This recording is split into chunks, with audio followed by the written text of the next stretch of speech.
America की नौसेना को ईरान को रोक पाना मुश्किल ही नहीं बल्कि नामुमकिन सा होता जा रहा है। आपको मालूम ही है कि स्टेट ऑफ हॉर्मुज में अमेरिका की सेना ने ईरान के जहाजों की नाकेबंदी कर रखी है, लेकिन उस नाकेबंदी को चकमा देते हुए तकरीबन 25 ईरान के जहाज ईरानी बंदरगाहों पर पहुंचने में कामयाब रहे हैं। क्या है पूरी रिपोर्ट, डिटेल से आप लोगों को बताएंगे। साथ ही साथ आपको यह भी बताएंगे कि ईरान के जिस जहाज को पकड़ा है अमेरिकी नौसेना ने, जो चाइना से माल लेकर ईरान की तरफ जा रहा था, उस जहाज में अमेरिकी सेना को क्या चीज मिली है, बहुत सनसनीखेज दावा अमेरिका की तरफ से किया गया है। अगर ईरान का यह जहाज जो चाइना से माल लेकर ईरान की तरफ जा रहा था ईरान तक पहुंचने में कामयाब हो जाता तो ईरान एक बड़ी तबाही मिडिल ईस्ट में मचा सकता था। इन तमाम चीज़ों पर डिटेल से बात करेंगे, लेकिन पहले एक ज़रूरी बात आप लोगों के सामने रखना चाहता हूं। दोस्तों, हमारी वीडियोस को बहुत सारे लोग यूट्यूब पर अलग अलग चैनल पर डाल रहे हैं। हम इधर वीडियो अपलोड करते हैं अपने चैनल पर और उधर हमारी वीडियो को डाउनलोड करके लोग अपने चैनल पर डाल देते हैं। देखिए, ये बात मैं आप लोगों से पहले भी कह चुका हूं कि अगर आप मेरे वीडियो को कहीं पर अपलोड कर रहे हैं तो आपको वहां पर साफ मेंशन करना होगा ये चैनल फराज मलिक का चैनल नहीं है, बल्कि ये एक फैन पेज है।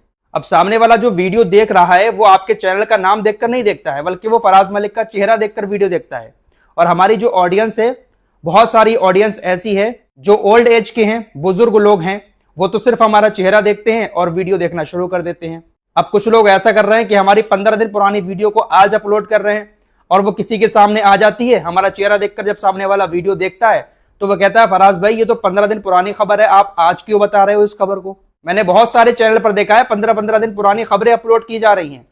कमेंट जाकर पढ़ता हूं तो लोग कहने हैं, फराज भाई आप इतनी पुरानी खबर क्यों दे रहे हो। ऐसे लोगों से मैं साफ कह देना चाहता हूं कि आपको पहले मोटे मोटे अक्षरों में लिखना होगा कि यह फराज मलिक का ओरिजिनल चैनल नहीं है, और आपको अगर मेरी वीडियो अपलोड करनी है अपने चैनल पर तो आप मेरे फोटो का इस्तेमाल थंबनेल पर नहीं करेंगे। अगर आप ऐसा करेंगे तो मैं स्ट्राइक भी दे सकता हूं। जितने लोग भी मेरी वीडियो अपने चैनल पर डाल रहे हैं सबकी लिस्ट मेरे पास है। हमारे पास टूल होता है यूट्यूब पर, कौन कौन आपकी वीडियो इस्तेमाल कर रहा है। मैं स्ट्राइक देकर आपका चैनल खत्म भी कर सकता हूं। आप लोग मेरी वीडियो का इस्तेमाल करिए, लेकिन मेरे फोटो का इस्तेमाल आप थंबनेल पर नहीं करेंगे, क्योंकि बुजुर्ग लोग जो हैं, ज्यादातर मेरी ऑडियंस, वो मेरा फोटो देखकर ही वीडियो देखते हैं। और आप लोग हमारे इस चैनल पर जब वीडियो देखते हैं तो वीडियो के शुरू में ही हम मोटे मोटे अक्षरों में लिख देते हैं कि कौन सी डेट की ये खबर है। तो सभी लोग इन बातों का ध्यान रखें। मेरी तरफ से इजाजत है, वीडियो कहीं पर डाल सकते हैं, लेकिन बहुत सारी चीजों का ध्यान आपको रखना होगा, वरना मुझे कहीं पर भी गलती दिखी जहां पर मेरी इमेज खराब हो रही होगी आपकी वजह से, तो मैं आपके चैनल को स्ट्राइक देकर आपके चैनल को खत्म भी कर सकता हूं।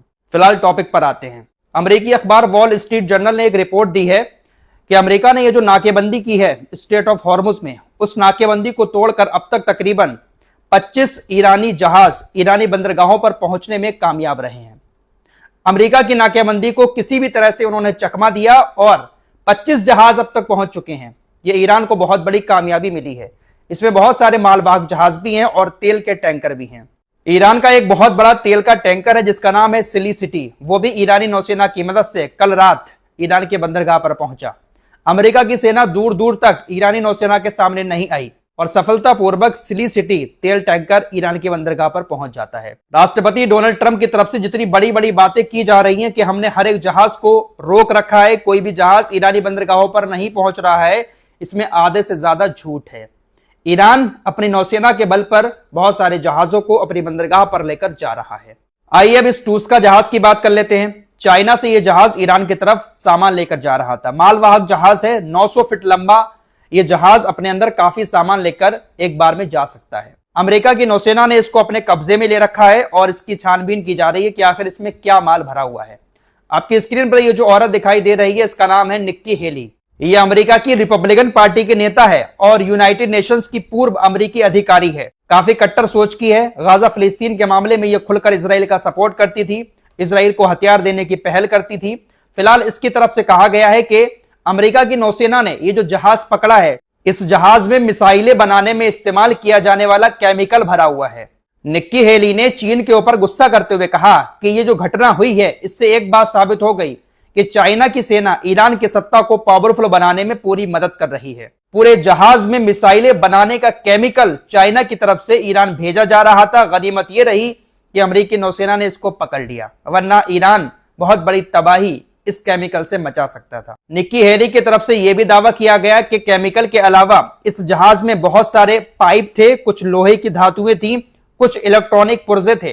इन सब का इस्तेमाल ईरान मिसाइलें बनाने में कर सकता था। अमेरिका की नौसेना को यह बड़ी कामयाबी मिली है। ईरान के जहाज को अमेरिका की नौसेना ने अपने कब्जे में ले रखा है। दोस्तों, अमेरिका की नौसेना ने अगर ईरान के इस जहाज को नहीं छोड़ा तो यकीन मानिए यह मामला बहुत ज्यादा बढ़ जाएगा। डोनाल्ड ट्रंप फिर चाइना के ऊपर चीखना शुरू कर देंगे कि आप तो कहते थे कि हम ईरान की मदद नहीं कर रहे हैं, लेकिन आप मदद कर रहे हो। मामला चाइना तक पहुंच सकता है।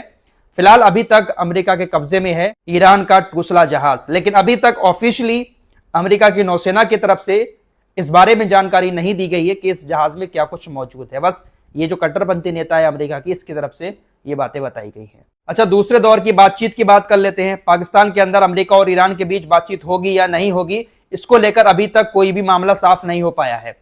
ईरानी मीडिया की तरफ से दावा किया गया है कि देखिए, बहुत सारी खबरें चल रही हैं कि ईरानी डेलीगेशन पहुंचने वाला है या आज रात को निकल जाएगा। ये सारी खबरें झूठी हैं। ईरान का कोई भी डेलीगेशन पाकिस्तान नहीं पहुंचा है और ना ही वो जाएगा।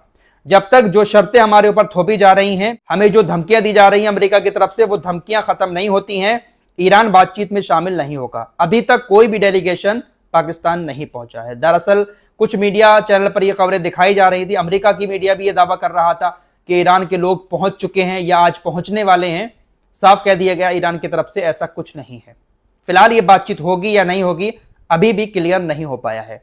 दोस्तों, ईरान ने इस जंग के दौरान मिडिल ईस्ट के इस्लामिक देशों पर जो हमले किए उसकी एक डिटेल सामने आई है। किस देश पर कितने हमले ईरान की तरफ से किए गए।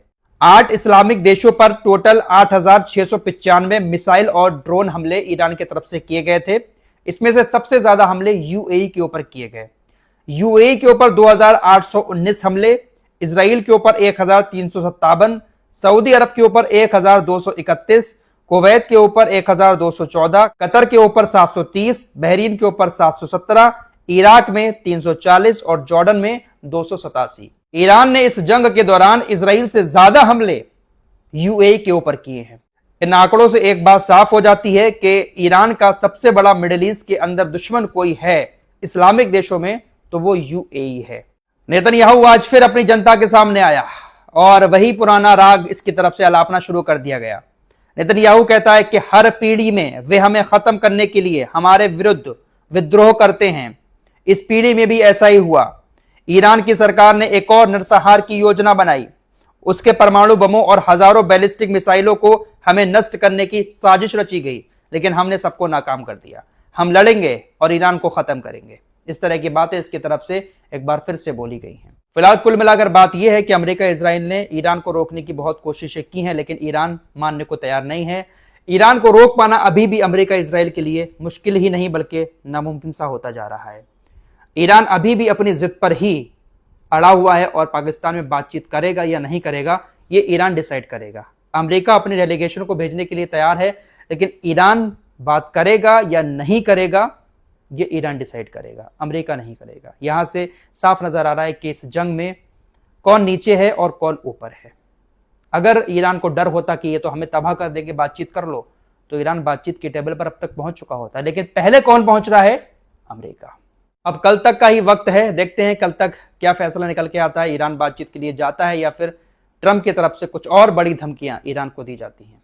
सबसे बड़ी जो दिक्कत है ना वो यही है, ट्रंप एक तरफ बातचीत के लिए बुला रहे हैं, ऊपर से धमकियां भी लगातार इनकी तरफ से दी जा रही हैं। तो ईरान इनकी धमकियां क्यों ही सुनेगा। फिलहाल इस रिपोर्ट में इतना ही। कुछ और खबरों के साथ फिर हाजिर होऊंगा। अपना ख्याल रखिएगा। अल्लाह।